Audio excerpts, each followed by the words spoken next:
The Temporal Edge. Commander Alex Reeves stood at the observation deck of the United Earth Alliance flagship Horizon, watching the stars with that peculiar double vision that had plagued him since childhood. Where others saw fixed points of light, he saw trailing streams, cosmic time flows that sometimes revealed what was about to happen moments before it did. The medical corps had labeled it temporal perception disorder, a fancy way of saying his brain processed time differently than everyone else's. "Commander, Admiral Chen requests your presence in the war room." Lieutenant Park's voice pulled him back to conventional time. "On my way," Alex replied, turning from the viewport. The Horizon had been stationed at the edge of the Sol system for 3 months now, Earth's first line of defense, since the Varan Collective had appeared in the system with their fleet of crystalline vessels that defied conventional physics. First contact had gone reasonably well. The universal translators had worked. No weapons had been fired, but the tension remained palpable. Commander Reeves, Admiral Chen nodded as Alex entered the war room. "The Varan ambassadors have requested another strategic meeting. I want you there." Alex had been at every meeting so far, though his role had been ambiguous. "May I ask why, Admiral?" "I'm not part of the diplomatic corps." The Admiral's face tightened. "Because you notice things, Commander. Things that escape the rest of us." What the Admiral didn't say, what was classified beyond top secret, was that Alex's disorder had proven invaluable in the meetings. He could see the slight ripples in time around the aliens, could sense when they were about to change tactics or introduce new demands. 4 hours later, Alex sat at the diplomatic table aboard the neutral station positioned between the human and Varan fleets. The Varan were tall, angular beings with exoskeletons that shifted colors like oil on water. Their ambassador, Krulvos, sat across from him, flanked by 2 military advisors. "We propose a cultural exchange," Krulvos was saying, his translator converting the clicking language into smooth English. "Allow a contingent of our scientists to study your planet's unique biodiversity." Alex watched the time flow around Krulvos shimmer and fork. A lie was coming. He raised his hand slightly, the prearranged signal to Admiral Chen. "Before we consider such an exchange," Chen replied smoothly, "perhaps you could explain why your military vessels have been mapping our defense grids." The shift in Krulvos' exoskeleton, from blue-green to a harsh purple, was dramatic. "That is an unfounded accusation." "We have the sensor data," Chen said, sliding a datapad forward. "Your scout ships have been systematically testing our perimeter responses." The room tensed as Krulvos conferred with his advisors in their native tongue. Alex focused on the timelines wavering around them, watching how they rippled and twisted. One of the advisors, the one with the more elaborately patterned exoskeleton, was about to reach for something. "Ambassador," Alex spoke up suddenly, surprising even himself. "Your military advisor is carrying an unauthorized scanning device. Our agreement was no such technology in these meetings." The room froze. The Varan advisor's hand halted midway to his chest compartment. Krulvos' compound eyes fixed on Alex with an intensity that made the air between them seem to warp. "How did you know?" the ambassador asked, abandoning pretense. Admiral Chen signaled security, who moved forward to confiscate the device. Scans confirmed it was designed to penetrate human encryption protocols. After the meeting dissolved into formal protests and thinly veiled threats, Chen pulled Alex aside in a secure compartment of the station. "That was impressive, Commander, but you deviated from protocol. You've exposed yourself." Alex nodded. "I know, Admiral. But they were about to download our defense codes. I could see it happening in the time flows." Chen studied him. "Explain these time flows, Commander. Your file says temporal perception disorder, but that doesn't explain how you knew about a hidden device." Alex had never fully articulated his ability to anyone. "I see potential futures, Admiral. Not clearly, not far ahead, just ripples in time. Around people, objects. The stronger the intention or significance, the more visible the ripple." And you saw this around the Varen. Yes, their time flows are different from humans, more structured, almost crystalline. But I can read them. Chen was silent for a long moment. Commander, I'm reassigning you effective immediately. You're now my special advisor on Varen relations. Over the next few weeks, tensions escalated. The Varen, realizing their subterfuge had been detected, became more aggressive in their demands. They claimed territories at the edge of the solar system, citing ancient rights of exploration. Earth's governments were divided on how to respond. Alex spent his time studying everything available on the Varen, while also honing his unusual perception. He'd discovered that with concentration, he could focus the temporal vision, tracing specific threads of probability. The effort gave him blinding headaches, but it was worth it. Then came the incident at Europa. A human research facility on Jupiter's moon was suddenly surrounded by Varen vessels. They claimed a human researcher had stolen Varen biotechnology. The accusation was fabricated. Alex could see that clearly in the twisted timelines surrounding the Varen commander's ultimatum. But the threat was real. They're going to attack in 17 minutes, Alex told Admiral Chen as they watched the standoff from the Horizon's command center. Chen looked at him sharply. You're certain? Yes, I can see them powering weapons systems that our conventional sensors haven't detected yet. Look at this. He pointed to a holographic display of one of the Varen ships. There's a temporal distortion forming here and here, energy building up. Chen didn't hesitate. She trusted him now. Deploy countermeasures to these coordinates. Inform Europa Station to activate emergency protocols. When the Varen fired exactly 17 minutes later, they found their energy weapons dispersed by precisely positioned defensive fields. Their advantage of surprise completely neutralized. The confused Varen commander opened a channel. How did you anticipate our approach? Our technology is undetectable to your sensors. Admiral Chen allowed herself a small smile. Let's just say we can see things you can't, Commander. The Varen withdrew, but the diplomatic channels went silent. For 3 days, nothing came from their fleet. Then, a private transmission directed specifically to Commander Reeves. The face that appeared on his screen was not Krelvo's, but another Varen, older with an exoskeleton that had faded to a pale silver. I am Elder Strategist Ixmol of the Varen Collective, the alien said without preamble. You are the one who sees the time flows. Alex's blood ran cold. He'd never used that term outside his conversation with Chen. Our surveillance is more advanced than you realize, Ixmol continued. We have been studying you. Commander Reeves, you are a temporal anomaly, something we have encountered only in ancient texts. What do you want? Alex asked. To understand the extent of your ability. The Varen Collective has spent millennia perfecting strategic thinking. We map every possibility, calculate every outcome. Our entire society is built on predictive supremacy.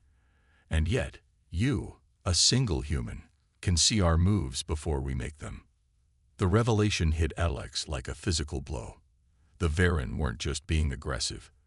They were terrified. Their entire civilization was built on being steps ahead of everyone else. His ability threatened their fundamental advantage. This changes nothing, Alex said carefully. Humanity doesn't want conflict. Perhaps not. Ixmol's compound eyes glittered, but conflict finds those who threaten the established order. The collective has decided you present an unacceptable variable. Before Alex could respond, alarms blared throughout the horizon. The Varen fleet was moving, all of it, in perfect formation, toward Earth. Admiral Chen's voice came through the ship-wide comm. Battle stations. Commander Reeves to the bridge immediately. As Alex ran through the corridors, he felt the timelines around him fracturing, multiplying. The Varen weren't just launching an attack. They were implementing something they called Option Oblivion, a strategic assault designed specifically to overwhelm a temporal perceiver by creating too many simultaneous threats to track. They had made the confrontation about him. And now Earth would pay the price unless he could somehow expand his ability beyond anything he'd managed before. As he reached the bridge and saw the massive Varan fleet advancing on the holographic display, he realized this was just the beginning. The real battle would be fought across time itself, between his human intuition and the cold, calculating strategy of an alien civilization that had just met its first true challenge in millennia. Checkmate across time.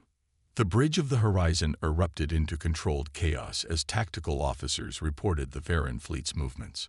73 crystalline vessels approached in a formation that constantly shifted like a living organism. They're attempting to create multiple threat vectors. Admiral Chen observed, her voice steady despite the gravity of the situation. Trying to overwhelm our defense grid by presenting too many targets. Alex stood before the holographic display, his eyes unfocused as he tried to process the cascading time flows around each Varan vessel. The headache was immediate and crushing. They were deliberately creating temporal noise, making it impossible for him to track any single ship's intentions. "This is Operation Oblivion," he said through gritted teeth. "They're trying to blind me." Chen turned to him. "Can you cut through it?" "I don't know. There's too many possibilities." He pressed his palms against his temples. "It's like trying to hear a whisper in a hurricane." The Admiral made a quick decision. "Get him to medical. I want a direct neural interface to the tactical systems." 20 minutes later, Alex lay in a medical pod, electrodes connecting his brain to the Horizon's tactical computers. Dr. Sato hovered over him, concern evident in her eyes. "This is experimental technology, Commander. We've never linked a human brain directly to the tactical grid. Will it amplify my perception?" Alex asked. "Theoretically, yes. The computers can process multiple data streams simultaneously in ways the human brain can't. If your temporal perception is real, it is, then the system might help you organize and interpret what you're seeing." Alex nodded. "Do it." The activation felt like ice water flooding his nervous system. Suddenly, he wasn't just seeing time flows. He was swimming in them. The tactical computer separated and categorized the temporal data his brain was receiving, creating order from chaos. "I can see them," he whispered. "All of them." Through the neural link, he projected what he was seeing onto the tactical display. The Varan ships appeared not as single points, but as probability clusters, each trailing multiple potential flight paths and attack vectors. "My God," Admiral Chen breathed as she watched from the bridge. "Is this how you see the world?" "Focus on the flagship," Alex directed, the silver one at the core of their formation. The display zoomed in on the massive Varan vessel. Around it, time flows coalesced more densely than the others. "That's Ix-Mol's ship. He's coordinating the entire attack from there." Alex traced a particular timeline that glowed more brightly than the others. "This is their primary strategy. They'll split into 3 groups. 2 will engage our defenses while the third makes a run for Earth orbit." Chen didn't hesitate. "Tactical. Prepare countermeasures based on these projections.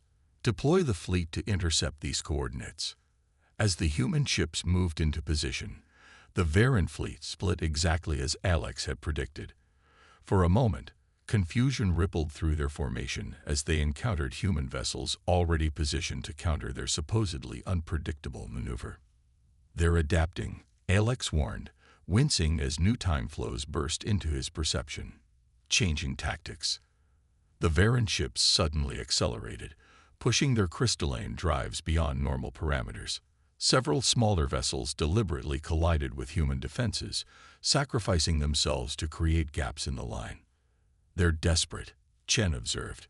"These aren't the calculated moves of strategists." "Because they're not thinking strategically anymore," Alex realized. "They're afraid. Ix-Mol is afraid." Through the neural interface, Alex reached deeper into the temporal field, pushing his perception beyond anything he'd attempted before. The pain was excruciating, but he pushed through it, following the brightest timeline, the one leading directly to the Varan flagship. "Admiral," he said, His voice trained. "I need to speak to Ixmol. Directly. Right now."